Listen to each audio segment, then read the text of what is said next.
MLA, MP और अफसर जो जनरल बैठे हैं, कर्नल बैठे हैं, उनके लिए भी no pension no welfare. BJP का नारा है कि मैं पूरा देश बेच दूंगा। तो अग्निपथ योजना का नाम या तो होना चाहिए था नो रैंक नो पेंशन योजना, और अगर ये भी नहीं रखना था तो इसका नाम होना चाहिए था अग्निपथ योजना की बजाय होना चाहिए था अडानी और अंबानी योजना। आज अग्निपथ योजना ने पूरे देश में माहौल खराब कर रखा है। अगर मैं अपनी समझ की बात करूं, मेरे हिसाब से अग्निपथ योजना का नाम ही गलत है। उसका नाम जो अग्निपथ योजना का नाम या तो होना चाहिए था नो रैंक नो पेंशन योजना, और अगर ये भी नहीं रखना था तो इसका नाम होना चाहिए था अग्निपथ योजना की बजाय होना चाहिए था अडानी और अंबानी योजना। अब ये क्या बोल रहा हूं, आगे समझना, बताने जा रहा हूं इसके नुकसान क्या है।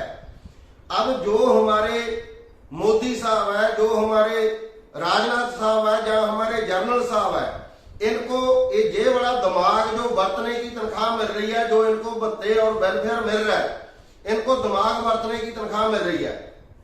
एक इसलिए तनख्वाह दी जा रही है हमारे टैक्स के बीच में से कि हमारे देश का, हमारे नौजवानों का भला करें, लेकिन इन्होंने हमारा भला नहीं करना। ये हमारे देश को, जैसे कि मोदी साहब बोल रहे थे कि देश को बिकने नहीं दूंगा, आज की तारीख में बीजेपी का नारा है कि मैं पूरा देश बेच दूंगा।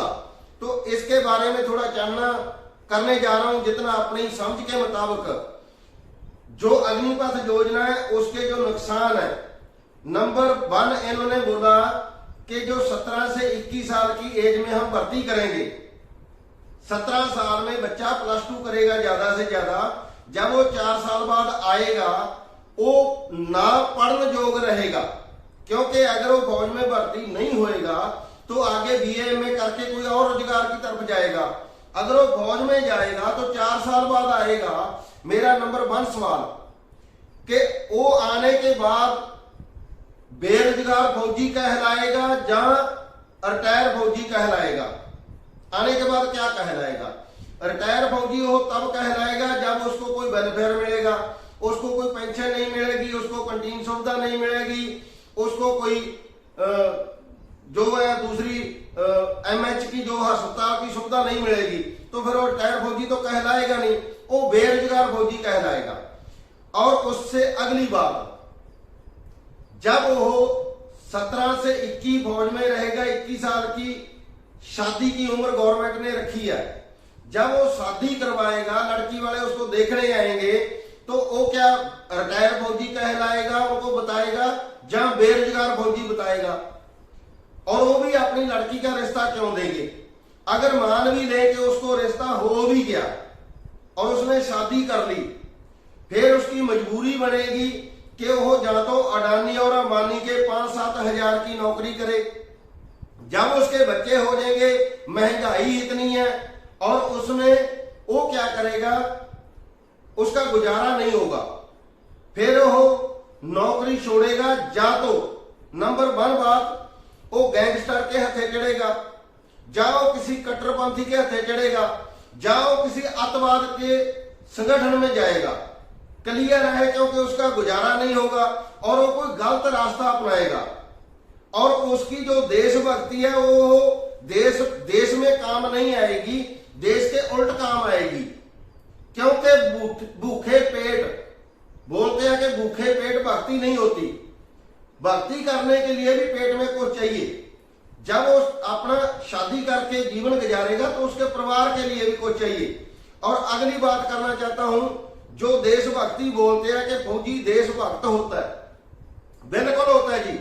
उसमें क्या, हम फौज में एक बात बोलते थे कि 5 सीखने के, 5 सिखाने के और 5 साल समझाने के।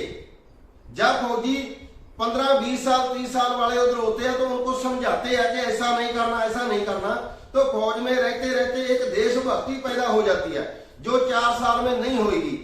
और दूसरा मैं इधर बताना चाहता हूं मोदी साहब को, राजनाथ साहब को और जनरल साहब को, अगर आपने ये करना है करो, लेकिन जैसे आपने बोला नो रैंक नो पेंशन, तो एमएलए, एमपी और अफसर जो जनरल बैठे हैं, कर्नल बैठे हैं, उनके लिए भी नो पेंशन नो वेलफेयर, उनके लिए भी होना चाहिए, कोई वेलफेयर नहीं होना चाहिए।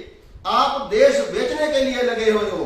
और दूसरी बात बताना चाहता हूं, हमारे जो जब एक टीवी पर डिबेट चल रही थी तो उसमें एक जयवंश है बीजेपी के, और उनको किसी ने सवाल पूछा, उनको जवाब नहीं आया।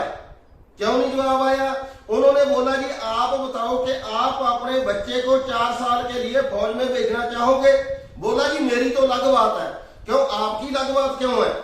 मैं कहना चाहता हूं कि अगर मोदी साहब, राजनाथ साहब ये करना चाहते हैं, एमएलए, एमपी के लिए भी कम से कम फौज की 10 साल नौकरी जरूरी होनी चाहिए।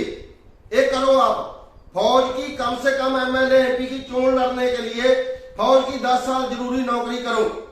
और आपके लिए भी कोई पेंशन, आपके लिए कोई वेलफेयर नहीं होना चाहिए। दोस्तों, अगर आपको ये वीडियो चंगी लगे, अच्छी लगे, तो आगे जरूर शेयर करना। मेरे हिसाब से इनका जो नाम है, नाम ही गलत है, और जो ये योजना बुरी तरह गलत है, ऐसा नहीं होना चाहिए। अगर आप देश को अच्छे रास्ते नहीं ले जा सकते तो आप गलत रास्ते भी मत ले जाइए। पहले किसानों वाला आपने जो गलत कदम उठाया, आज फिर नौजवानों वाला उठा रहे हो। कहा हमारे देश का नारा था जय जवान जय किसान, और मोदी की सरकार किसानों के भी खिलाफ और जवानों के भी खिलाफ। तो इसीलिए देश वही अच्छा होता है जिसकी फौज अच्छी होती है। अगर फौज अच्छी नहीं होगी तो आपका देश अच्छा नहीं होगा।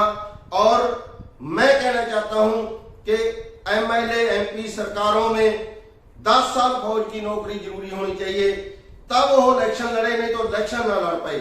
अगर वीडियो के साथ सहमत हो, यूट्यूब, फेसबुक पेज जागो लोको जागो, मोबाइल नंबर 98 720 44 544 जरूर लाइक कर लो।